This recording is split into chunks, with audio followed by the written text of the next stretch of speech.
You find us today somewhat against the clock. I have to do a fairly rapid cylinder head change on Mike's car before it heads out to New Zealand next week. And that being the case, I'm actually going to do very little commentary on this one. There's probably going to be quite a lot of speeded up footage when I get round to actually publishing it. So let's set to. Basically, what I've done already without showing you is I've dumped the oil out of the sump. I've left the plug out in case we drop any coolant down the channels whilst we do the head change. But that shouldn't happen because I've already drained the block by opening the cock that's under number 4 exhaust pipe. Now that only existed on the 1800 cars. The B20 cars never had it. They have a plug in there instead, which is the very devil to get out. So if you've got a B20 car, it's not as simple as doing it on a B18 because you're going to have coolant up in the top of the head. When you take the head off, that's just going to dump everywhere. In this case, we've got a B18, it's got a drain cock, I've drained the block. So we've drained it of oil, we've drained it of coolant, I've slackened off the manifold collector union so that our exhaust manifold should be fairly easy and free to move, but I can anticipate that being slightly awkward when we get there. So let's go in. I'm going to go in and remove all my spark plugs. I'm going to take the adjuster bar off the alternator because this has been converted to alternator, and I'm going to take the top hose off the cylinder head, and then we're going to move across to the more complicated side. Here we go. So first of all, it's the hose off the back of the cylinder head, which can often be a bit of a wee tinker to get at.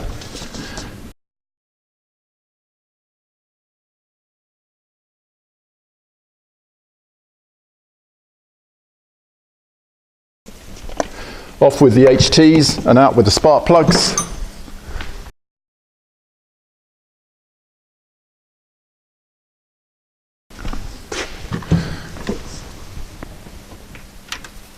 Pop off the top hose.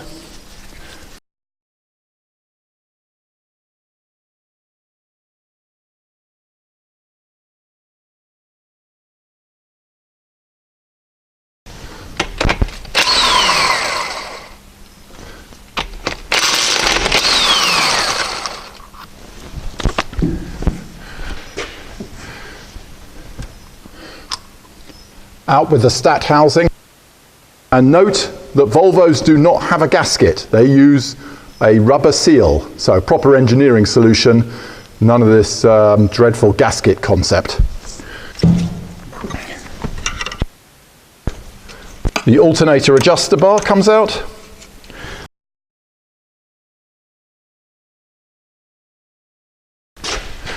And I'm actually going to take the rocker gear off as well whilst I'm in the area.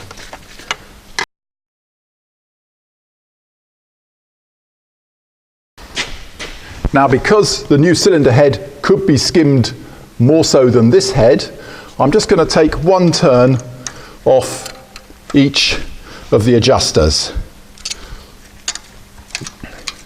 so that when it goes back on, there is no chance of having a spring binding because it's overcompressed.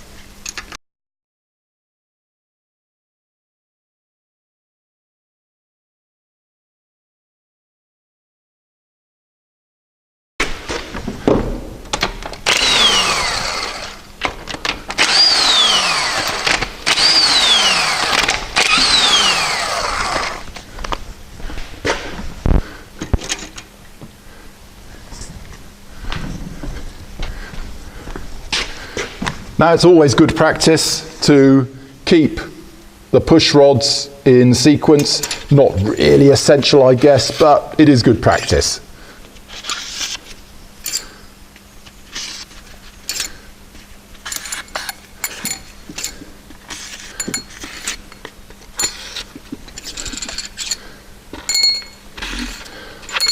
And as you pull out the push rod, just give it a break to one side to get it clear of the follower, because if you drag up a follower, it's very likely just to drop down into the bottom of the engine, which, as you can imagine, would be a real pain in the butt. So give it a little sideways jerk on the push rod before you pull it out. Being a motorsport engine, this engine has cylinder head studs instead of the standard Volvo bolts. Now, when you get your temperature sender out of the back of the head, you may often need or find it easier to take that back bolt out so you can get a decent angle on your spanner. But in this case, being a motorsport engine, it's been in and out a few times in its life, and this sender is coming out very nicely without me having to remove the adjacent cylinder head stud. And be very careful with the way you handle this. It's actually a copper capillary tube. If you bend it, you will break your temperature gauge effectively and have to replace it entirely. There we go, so we carefully place that out of the way.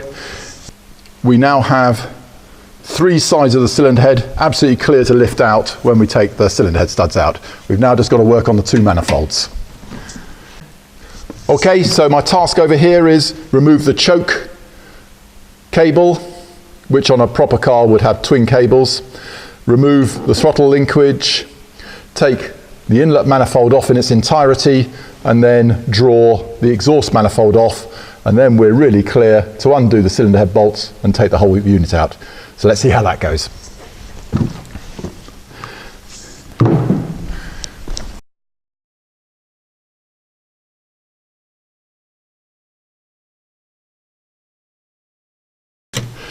Don't lose the choke cable nipple.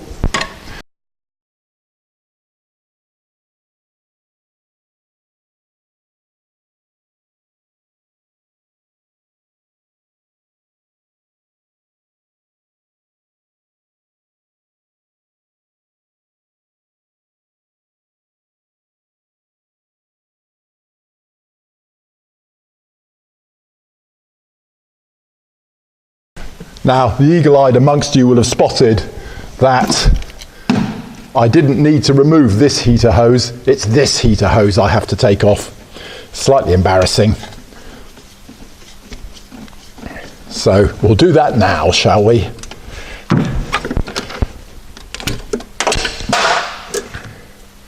There we go, that's better. Okay, now we go to take the bottom nuts and washers off the inlet manifold. Now, if your manifolding hasn't been off for a while, you'll probably find it easier to actually take the carburetors off first. And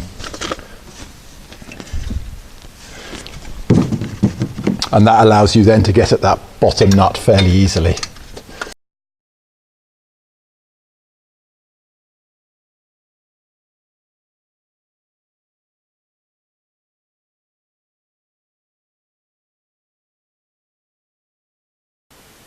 One out.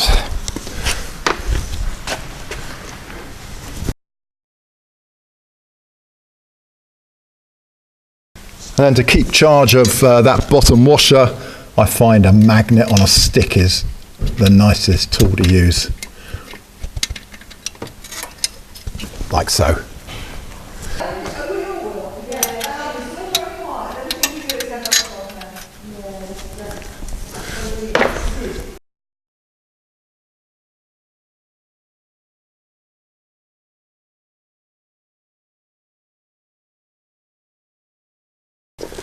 There we go, that's 6 nuts off the inlet. Let's make sure we grab the washer.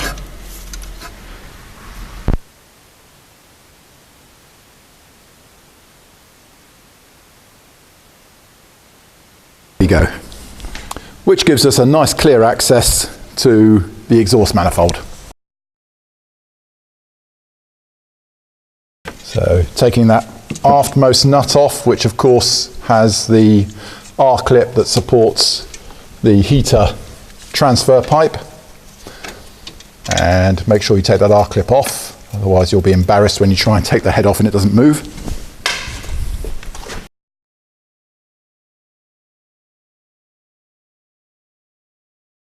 And then the final exhaust manifold nut at the top there.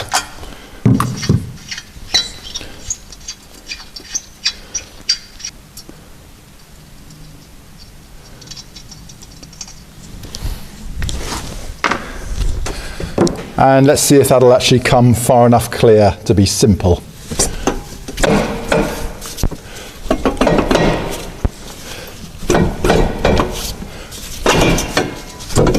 Yes, it will. Look at that. How lovely. So this here was the R-clip that you need to clear away from the rearmost exhaust manifold stud there. Now note, most engines have these lovely mating rings here. The fuel injection 2 litre doesn't. So just gently pop those out now.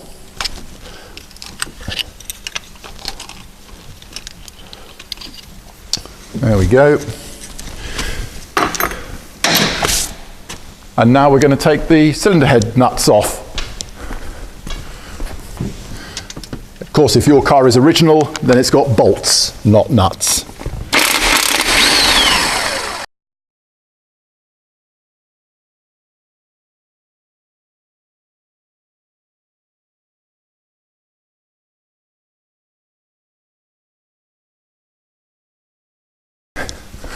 That sequence is both listed in the manual, but also it will be listed in your cylinder head gasket kit as well. They'll tell you how to do that. All right, just taking off the washers.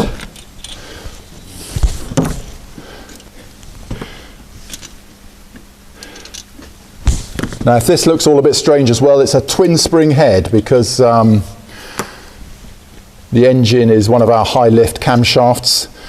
We have to run twin valve springs.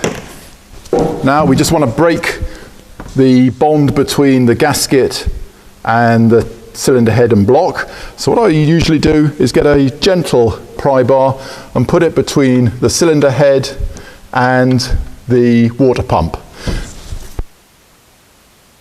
So there you go, look at that, that's moving nicely, so we should be able to lift that out now.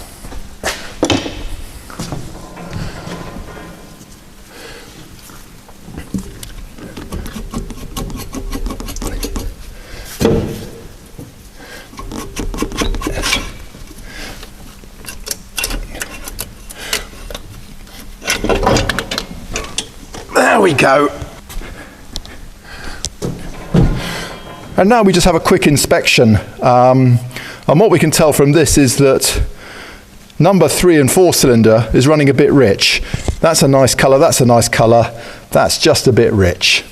So we'll have to pay careful attention to the tuning of the carburetors when we put the new head in. So that now goes away.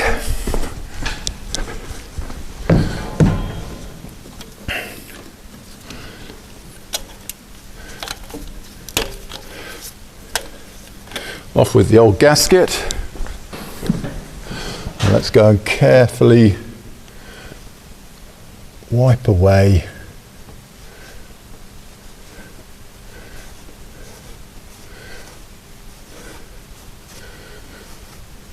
so we can inspect the face of the block. This is actually looking as though the gaskets come off rather beautifully off this. There's a bit of coolant in there that came from the water pump. What I'm going to do is just lay a bit of blue towel over the water pump with the ends down, and that will drag some coolant out of here so we don't risk contaminating as we reassemble. So let's have a... Well, this looks so good. I'm just going to use my fingertips to feel if we've got any gasket remaining. And we haven't. This really is top quality. Excellent. Okay. Well, if you did in fact have, as usually happens, have gasket remaining on this, then you've got to go to it with an appropriate fresh blade, like so. In fact, if we use that as an example where the old coolant gallery will have got some scale, there it is, like that. And then just periodically use your fingertips to verify that you have got rid of the debris lying on the cylinder head face. And if you're putting your old cylinder head back in, then of course do exactly the same trick on the cylinder head face as well. Well, I'll finish cleaning that up now and get my new cylinder head onto the wing here, ready to load back in. Meanwhile, a bit of blue towel is wicking away the excess coolant there, so that's going to be good. Yep, I'm just going to go and prep up the new head and we'll be back shortly. Okay, let's take that away. And I'm just going to clean the crowns of these pistons.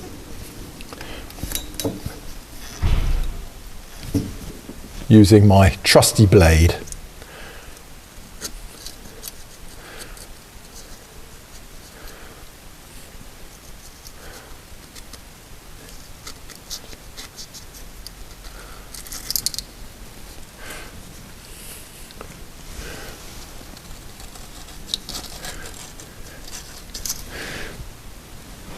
Now I don't want this carbon to really go down the sides of the piston here, so I'm going to use my vacuum cleaner.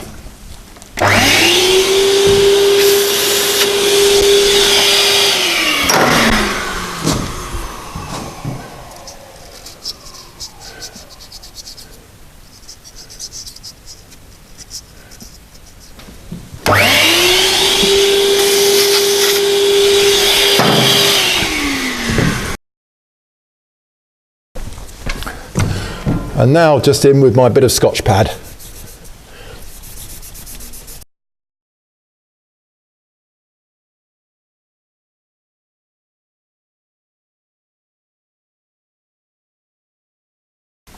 Okay, we're pretty close there. Let's just do a bit more. That one there.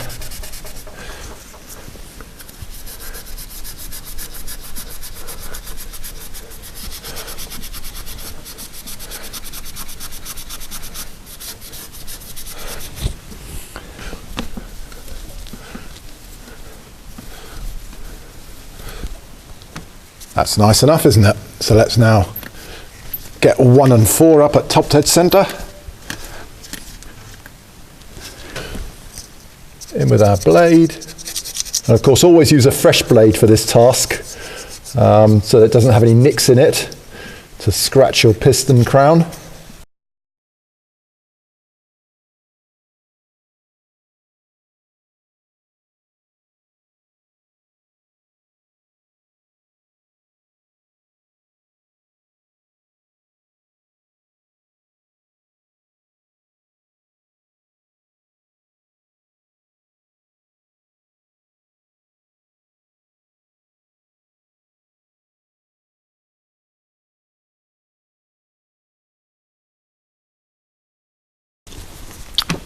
Good. Now, just have a quick check down that all your followers are nicely in position, that nothing's come out, and we're ready to offer up the new gasket set.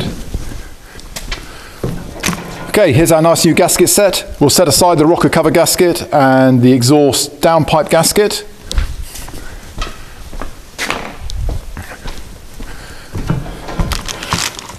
Also, the manifolding gasket will go in a bit later.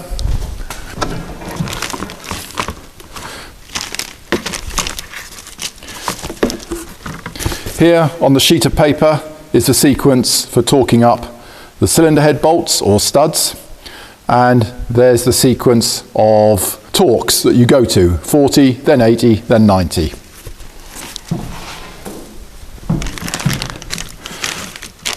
So now we carefully remove the head gasket from its packaging.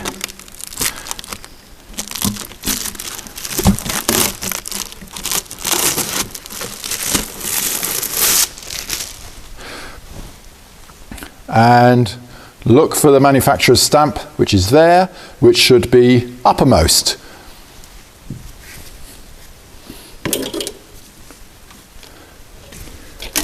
There it goes. Next, and very importantly, because this can be very annoying if you forget, we put in the water pump seals. There we go, in they go. 1, 2. And now we can put in the cylinder head.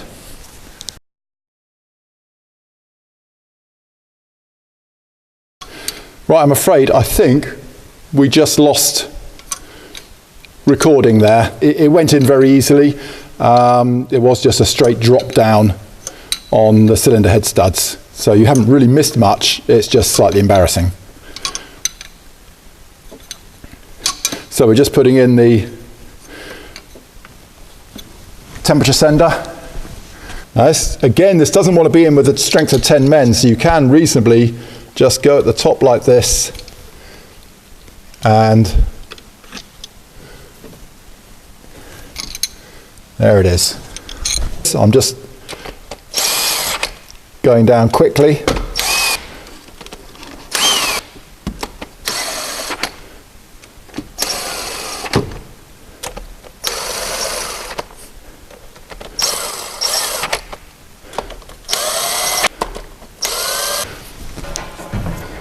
Okay, and now we go in with 40 Newton meters.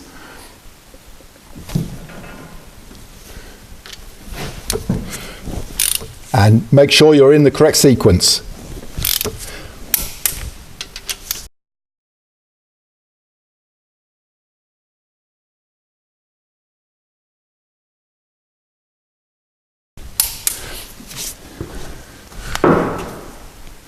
Next, it's 80 Newton meters.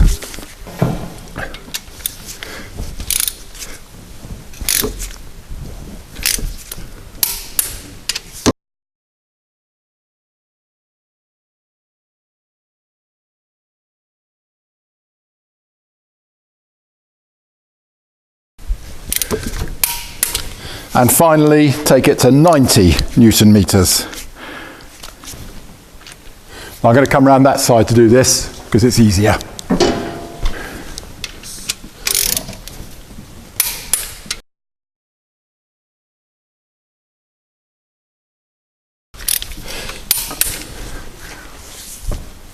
Okay, now I'm going to reassemble the manifolds.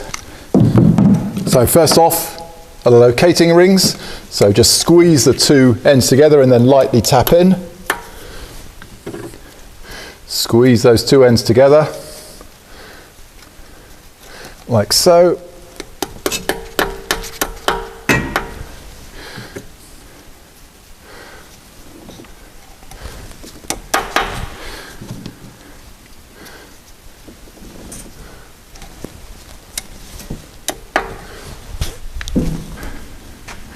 And then, as with the cylinder head gasket, look for the manufacturer's mark.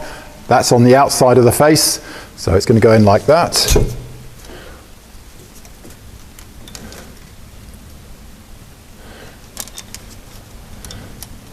There we go. Okay, and predictably, a dob of copper slip on each of my 9 studs.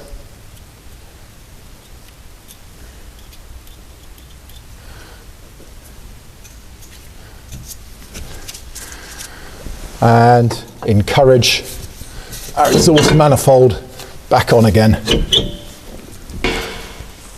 Now, it's not unusual for tubular manifolds to distort slightly over the years with the heat, so don't be too surprised if you have to encourage them on a bit.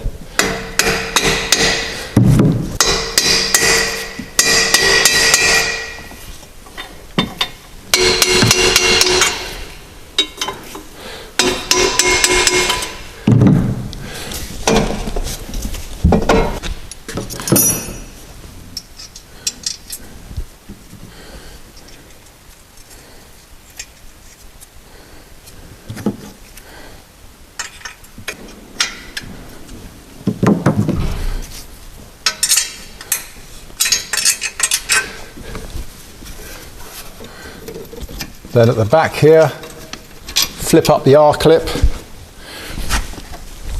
and then a nut goes straight on, no washer.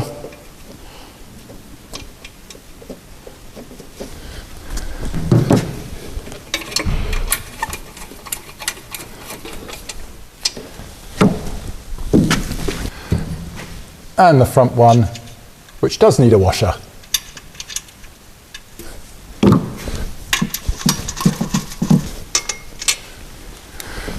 And torque those up. Now again, do not use the strength of 10 men here.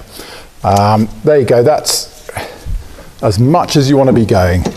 I had in the early days a customer called me up accusing me of selling him substandard studs. All it was he was over torquing them every time and shearing them. There we go. Okay, so now it's on with the inlet manifold.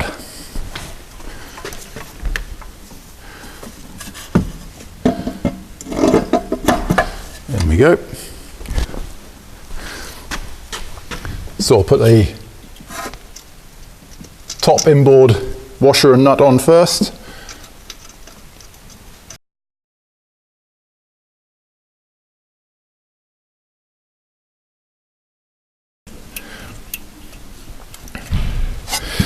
And then I lightly do up those two.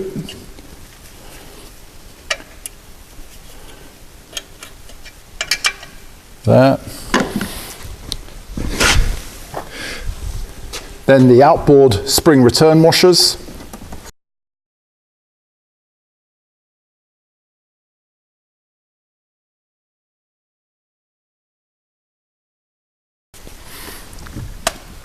And then the bottom washers of the inlet manifold, which of course is the heavy duty washer.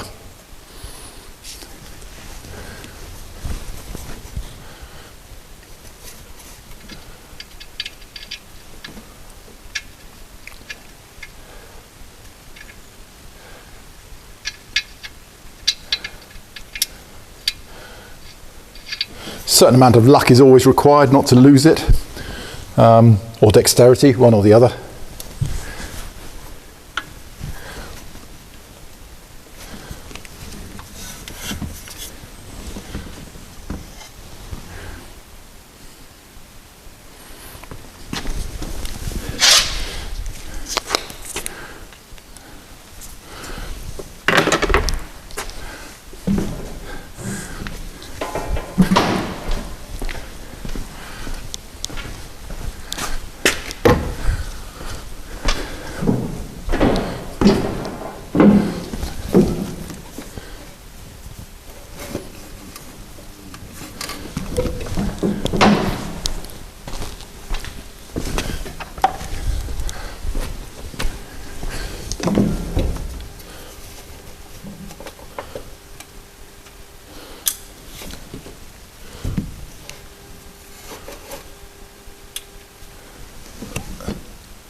There it goes.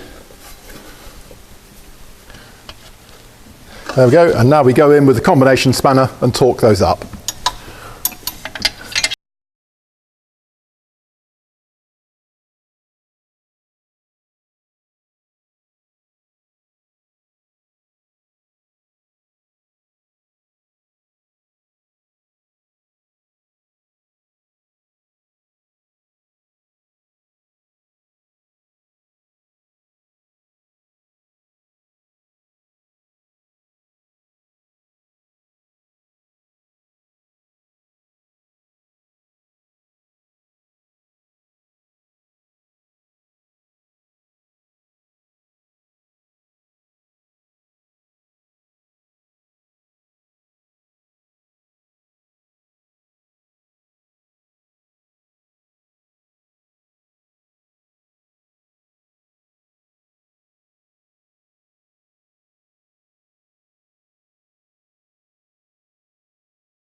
Okay, now we're going to go and set up the valve clearances on this camshaft. It's 0.46 of a mil.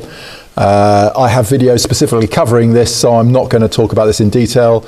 We're just going to go and do it. So first of all, I turn the engine right the way through one complete cycle.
Okay, I'm going to put in a new thermostat, and just to make bleeding easy, we actually remove this little toggle here entirely.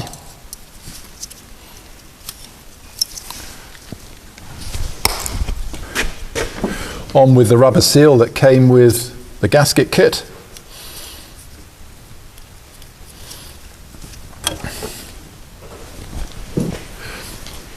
And back in with the stat housing.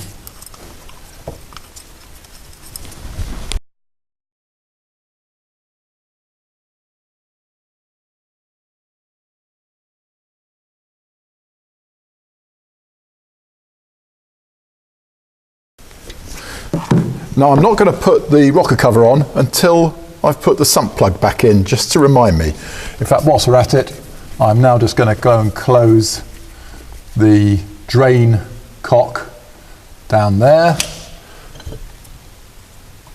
Put the fuel hose back on.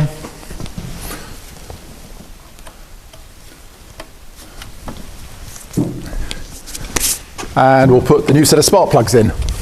We've always preferred NGK to anything else, possibly due to owning a motorcycle for so many years.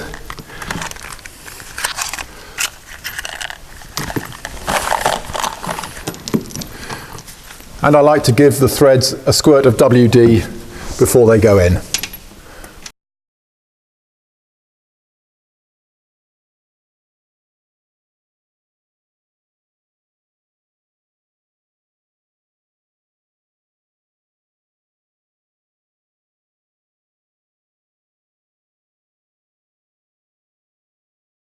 Okay, now I'm going to pop the sump plug back in. Okay, we top up the coolant again. I'm using 50% solution of antifreeze versus rainwater. Why rainwater, you ask? That's simply because we live in a very hard water area, so you don't want to be putting groundwater into this, because it will basically fill up with calcium deposits. Now, if you have in fact replaced the water pump at the same time as doing this task, then it's definitely advisable just to put water into your cooling system first and check that everything is sealed properly around the water pump. We didn't change the water pump, so I'm happy just to go straight for an antifreeze mixture. Right, so we've put in the sump plug, we've got coolant. So let's put on the rocker cover.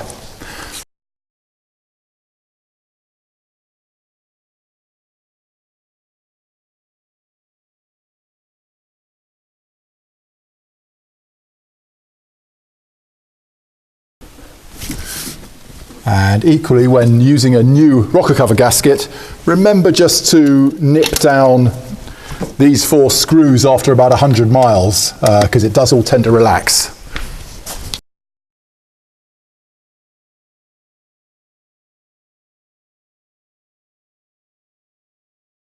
finally, we just have to hook up the throttle linkage on the carburetors and the choke linkage.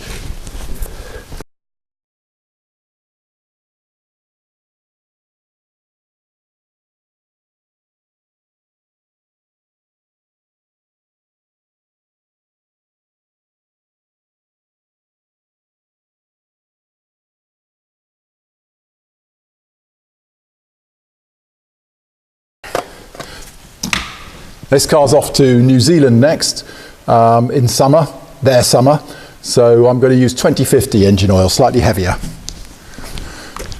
Nice new oil filter goes in, and I always date mine. Always quite helpful next time a car comes in.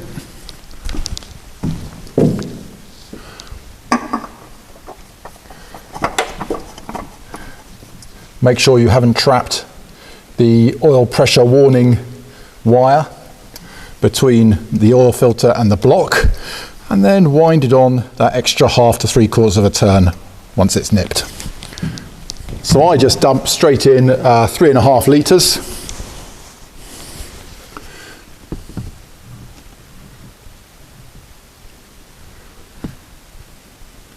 And usually it's best just to put oil in until you see it approaching the neck of the rocker cover, like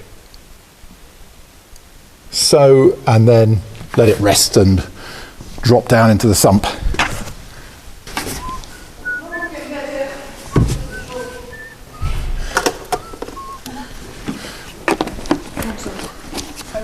Yeah, you probably will need a bit of choke. If it sounds horrible, you better stop. Yep. Right, you ready? Yep.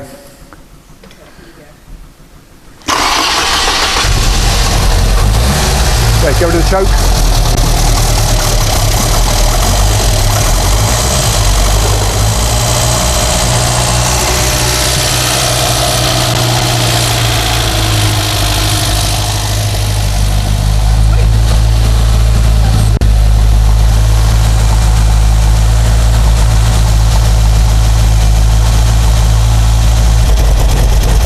Shouldn't need to stall it there, should just thought I'd check.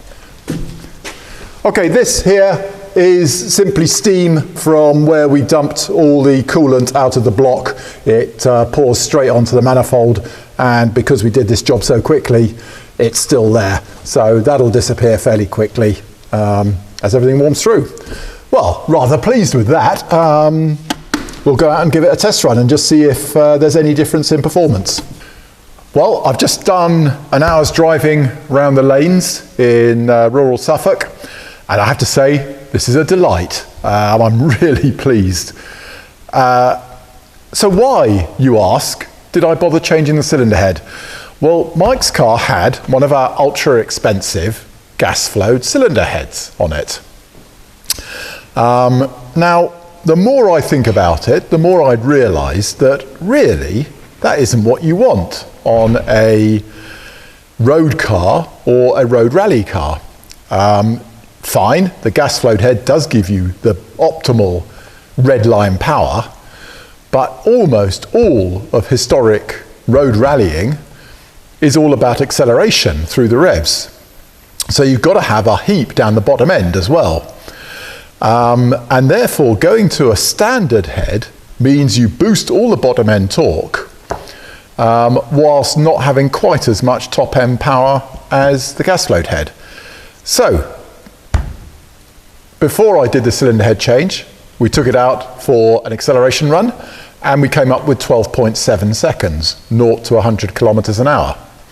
That was the best of 3. Today, we're at 12.6 seconds, best of 3. So, my theory that for a road-going car, you do not want to spend loads of money on a gas-flowed head is true. The standard head is much nicer. Gives you a better driving car and better acceleration through the revs. So there we go. Very interesting outcome to that. I have to say, I'm really pleased. So there you go. I will be now telling my customers not to spend their money on a gas flowed cylinder head unless you're out racing, which makes sense. All right, there we go, a cylinder head change. Thank you.